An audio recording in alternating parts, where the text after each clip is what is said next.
torture chambers, secret passageways, vats of acid, and deadly vaults. In 1895, Chicago police unearthed horrific evidence of torture and multiple murders at the sprawling castle of H. Holmes. Masquerading under the guise of caring doctor, kind husband, and prominent businessman, H. Holmes was a contemporary monster, designing his buildings solely for the disposal of human bodies. Torture Doctor, Monster of 63rd Street. H. Holmes was America's first serial killer.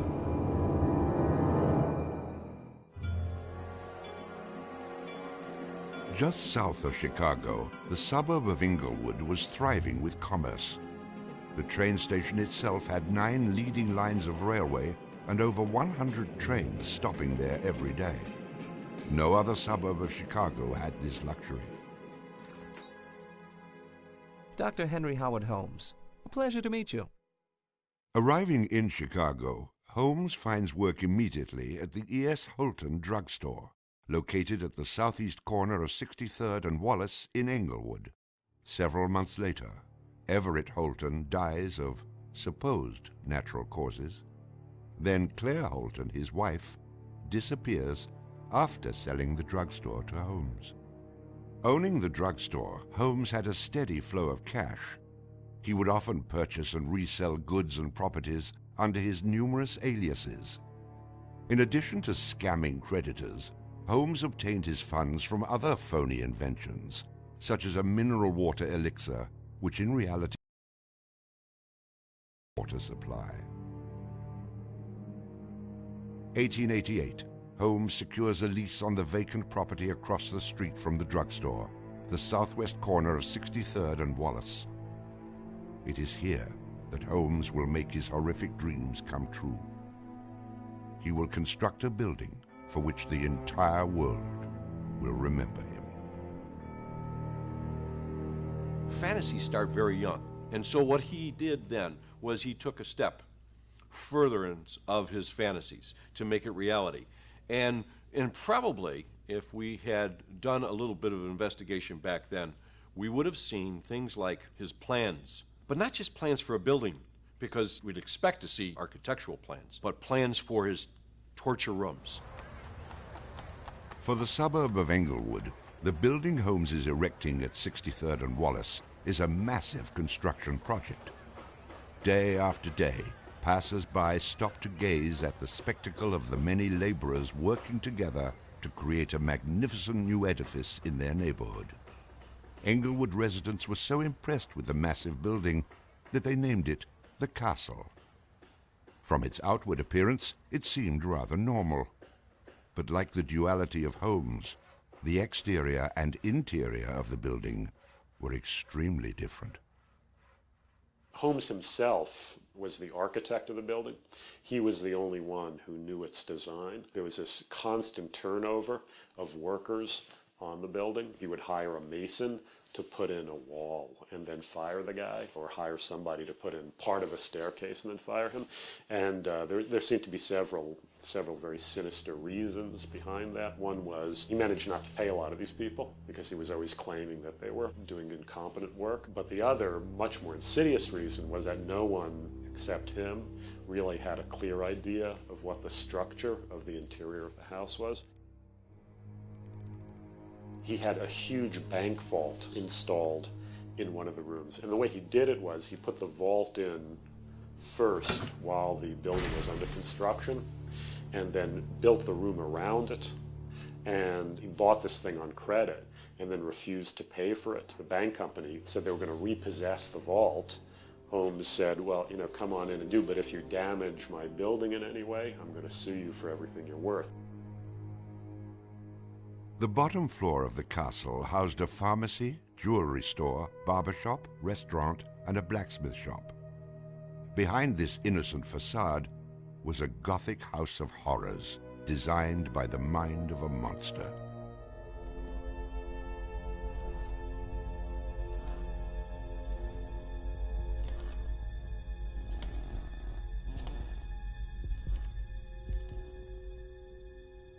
The third floor seemed innocent enough, containing rented rooms, legitimate offices, and Holmes's own bedroom.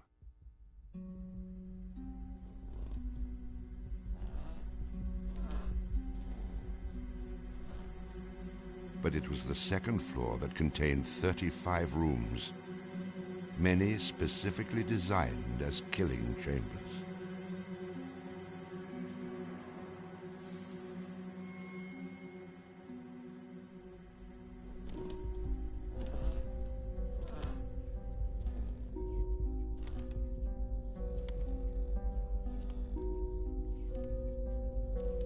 Disorienting unsuspecting victims, the labyrinthian construction contained numerous staircases and doorways that led nowhere.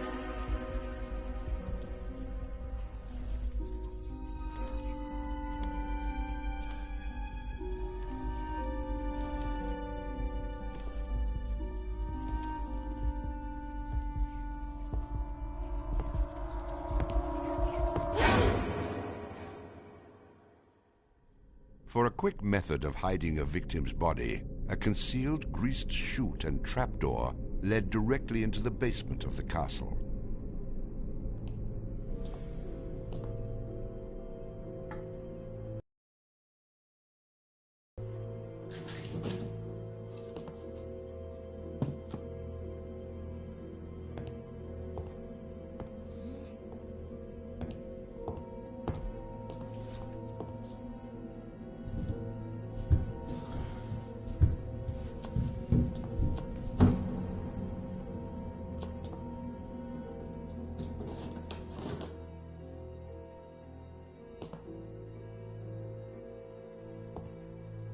The basement held the most terrifying rooms, resembling a medieval torture dungeon. Acid vats, quicklime pits, and a crematorium disguised as a glass-bending furnace were Holmes's favorite methods of immediate body disposal.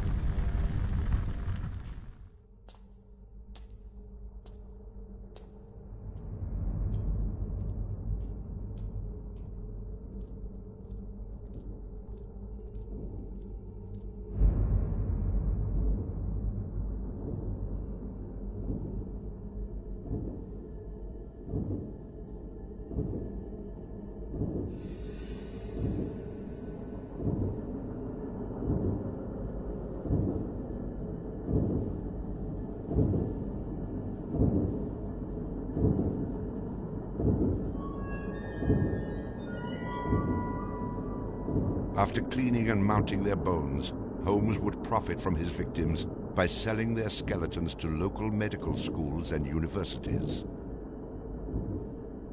Holmes would make a killing in Chicago, financially and literally.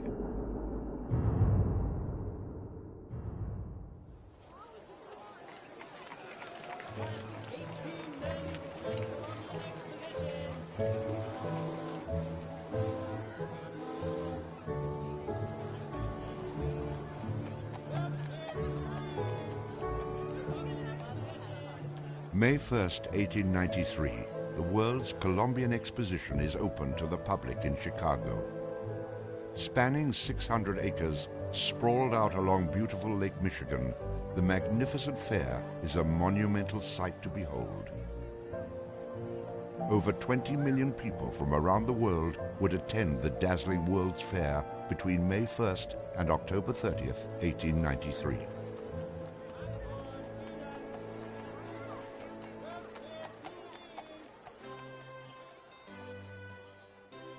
Holmes utilizes the World's Fair as the perfect opportunity to capitalize on his demented design of the castle. Located only a few miles from the World's Fair, Holmes's castle was perfect lodging for tourists. Holmes decides to rent rooms to visitors of the fair.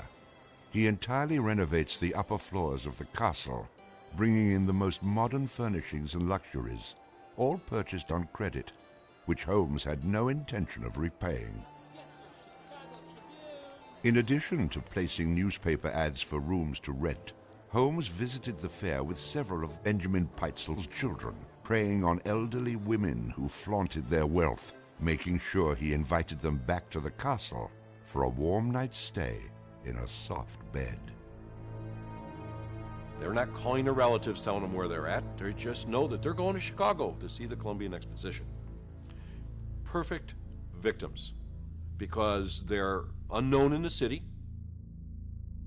Their relatives, wherever they came from, know that they were coming to Chicago, and they never came back. Now, how do you start to find them? They don't even know where they stayed. Perfect, easy victims. I'm sure some of them got in and out of his place with no problem. And others, they walked in and they never checked out. Some of the rooms had been completely lined with asbestos to make them soundproof. Hidden in Holmes's office was a master control panel which connected to gas lines leading into airtight sleeping chambers. Holmes would lead his victims into the rooms, lock them in, and turn on the gas, asphyxiating them while watching their demise.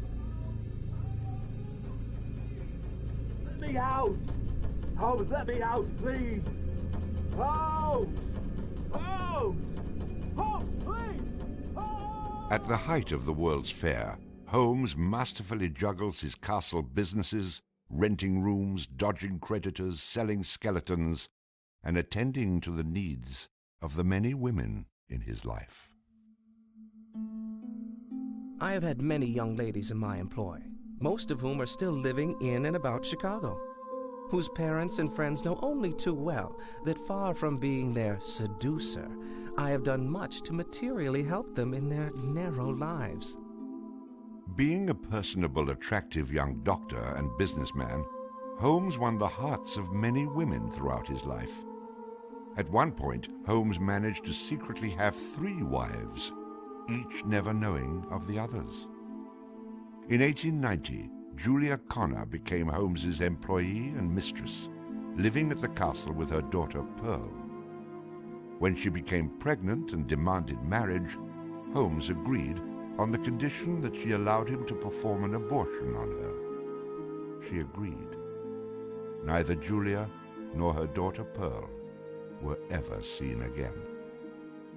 Just a week later, Holmes sold a clean, articulated skeleton to the Hahnemann Medical College for nearly $200. In 1892, Holmes acquired another mistress, Emmeline Sigrand, and employed her as private secretary. Holmes sent Emmeline into the vault to retrieve some papers and sealed it, suffocating her to death. Several weeks later, the University of Chicago acquired a female skeleton from Dr. Holmes. In 1893, Minnie Williams became Holmes's new private secretary and eventually his mistress. Minnie was the beneficiary of a property in Fort Worth, Texas, valued at over $40,000. Holmes murdered Minnie and her younger sister Nanny after having Minnie sign over the Fort Worth property to him. In 1894, Georgiana Yoke became Holmes's 3rd wife. He married her under the name Henry Mansfield Howard. Like his other legitimate wives, Georgiana lived out her entire life. On July 19, 1895, Chicago police enter the Holmes castle. The world would now learn of the horrors that the castle had kept secret for so very long.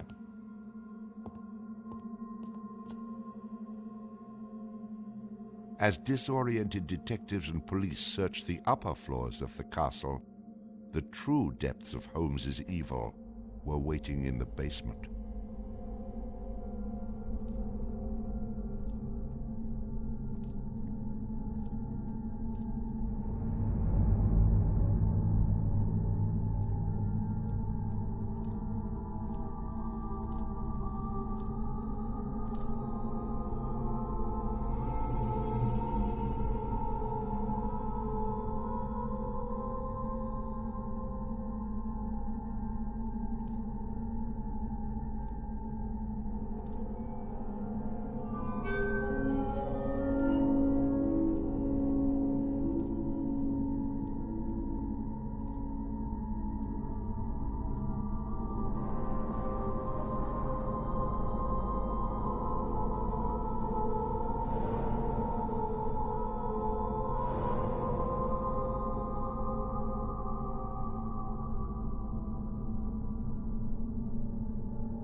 Among the death devices in the basement of the castle, investigators find piles of mixed human and animal bones, bloody women's undergarments, and a wooden dissection table saturated with dried blood.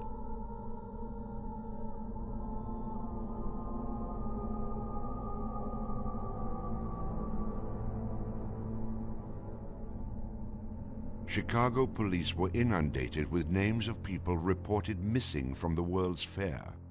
50 missing people were eventually traced to the Castle of Horrors. The evidence, blood and bones found in the basement posed a problem for 19th century criminal investigative techniques. It was very difficult to go and identify even the bones as being human in origin, because with the very small fragments you didn't have enough of the identifying characteristics to be able to make that ID.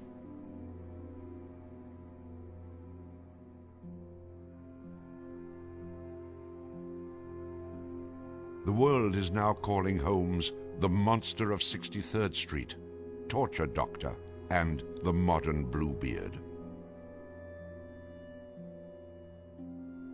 Overnight, Holmes transforms from arch-swindler to arch-fiend. A Chicago journalist calls Holmes a multi-murderer. The Holmes case generated this incredible amount of national attention and really international attention. Really in his own time and in America, Holmes was much more notorious and more widely known than Jack the Ripper, who was a contemporary of his. Then as now, people were very, very fascinated to sort of visit the sites of these terrible crimes. And his castle became a kind of tourist site. And there were various people who wanted to take it over and turn it into a kind of murder museum.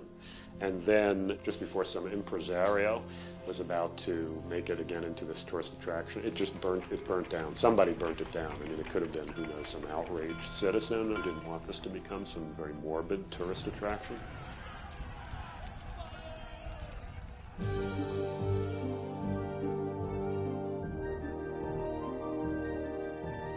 Holmes's trial was kind of the O.J. Simpson trial of the day. It just generated this huge amount of publicity. The case had become a kind of national obsession. Of course, there wasn't CNN or Court TV back then, so it couldn't be covered quite as relentlessly, but it was covered very, very extensively. There were true crime books and pamphlets and all kinds of stuff.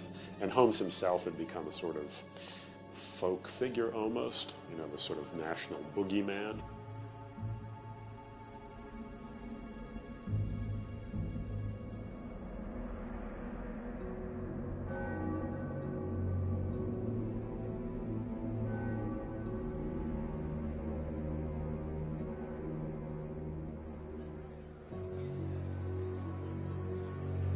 The courtroom fills for the final verdict to be read. Holmes becomes extremely nervous when not one of the jury members looks at him. So this is the special feature movie about the game, basically. This is the moment Holmes never believed would occur. It's like a documentary based on what I'm playing. He is found guilty of murder in the first degree. Herman Webster Mudgett, alias H. Holmes, would be hanged on May 7, 1896.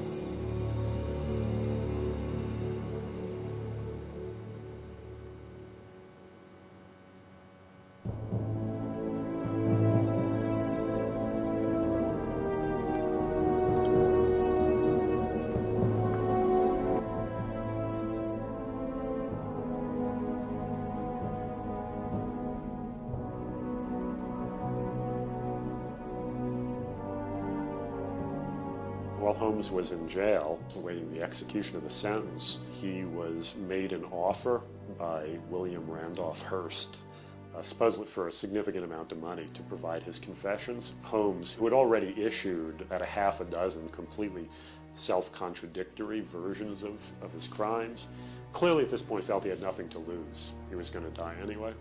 In this confession, he did a complete about-face, and portrayed himself as the worst monster who ever lived. He just basically confessed to every crime anybody had ever suspected him of and threw in a few more for good measure. He's reliving the fantasies after the fact now. He's reliving the fantasies of things that he did. She was very willing to do this, and prepared to leave the vault upon completing the letter, only to learn that the door would never again be opened until she had ceased to suffer the tortures of a slow and lingering death. The partial excavation in the walls of this room found by the police was caused by Latimer's endeavoring to escape by tearing away the solid brick and mortar with his unaided fingers. I closed the door and turned on both the oil and steam to their full extent. Not even the bones of my victim remained. It was the footprint of Nanny Williams that was found upon the painted surface of the vault door, made during her violent struggles before death. Only one difficulty presented itself. It was necessary for me to kill him in such a manner that no struggle or movement of his body should occur. I overcame this difficulty by first binding him hand and foot, and having done this, I proceeded to burn him alive by saturating his clothing and his face with benzene and igniting it with a match. As soon as he had ceased to breathe, I cut his body into pieces, and by the combined use of gas and corn cobs, proceeded to burn it with as little feeling as though it had been some inanimate object. I immediately took them to the Vincent Street house, and compelled them to get within the large trunk, through the cover of which I had made a small opening, and ended their lives by connecting the gas with the trunk. Then came the opening of the trunk, and the viewing of their little blackened and distorted faces. Then the digging of their shallow graves in the basement of the house. The ruthless stripping off of their clothing, and the burial without a particle of covering save the cold earth.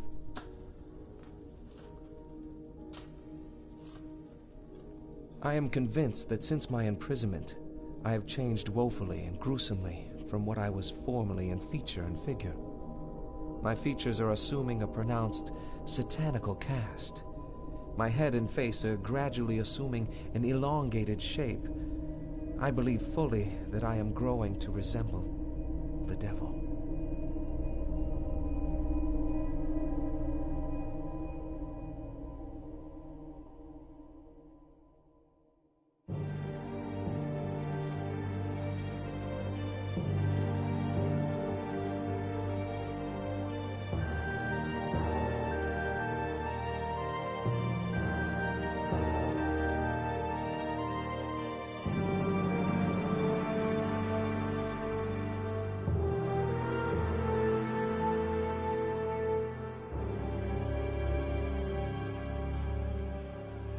On the gallows, just before he died, he recanted.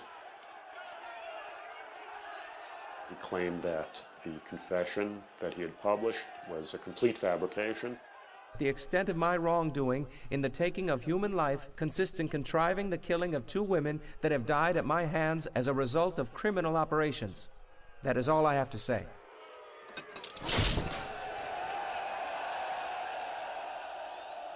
H. Holmes is hanged on Thursday, May 7th, 1896, just 9 days before his 35th birthday.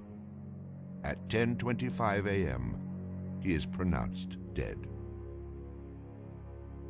He was very concerned that after his execution, his body would be dug up either by medical men seeking to dissect his brain and find out what made him tick, or just ghoulish sort of, souvenir hunters.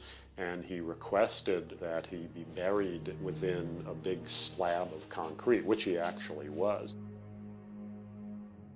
One of the things about Holmes is that nobody knows for sure how many people he actually killed. Although in my researches, which were pretty, I feel, thorough and extensive, it seemed very clear to me that he murdered at least 9 people. There have been stories that he killed 50, 100, countless people, particularly in Chicago at the height of the World's Fair.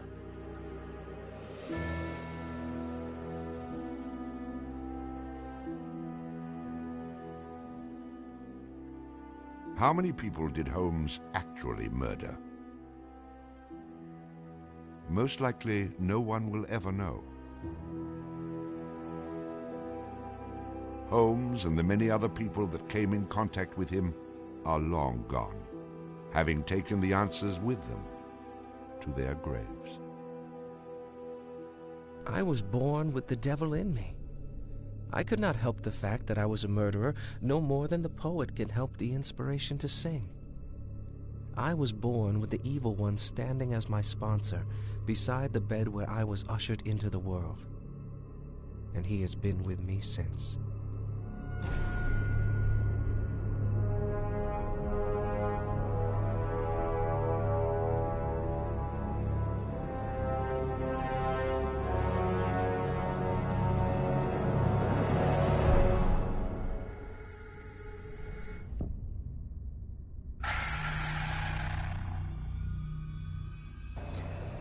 That was cool. That was cool. So what do y'all think? I would love to unlock. Just watched America's First Serial Killer.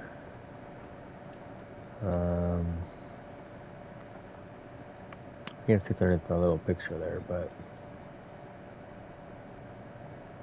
yeah.